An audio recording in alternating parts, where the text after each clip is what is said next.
South Africa, 1971. The apartheid military believed it had identified a threat inside its own ranks. Not an enemy soldier, not a spy, a diagnosis.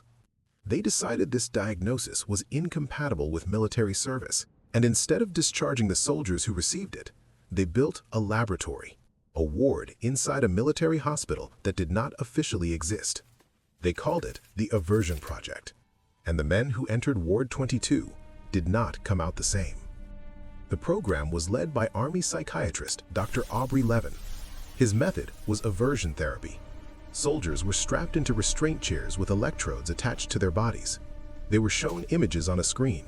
When they reacted to images the military classified as unacceptable, they received electric shocks. The shocks were not symbolic. They were designed to cause maximum psychological disruption. Levin believed he could use pain as an instrument to rewrite human identity. The military gave him nearly 1,000 soldiers to prove it. When the shocks failed, they moved to chemistry. Soldiers were administered powerful drugs and placed into chemically induced comas.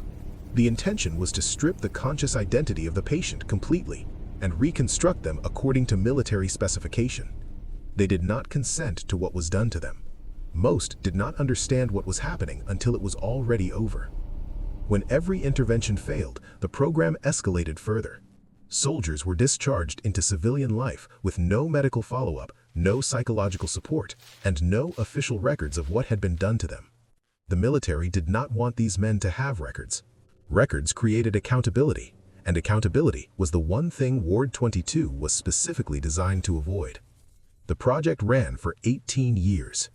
18 years of numbered doors opening and closing in that corridor.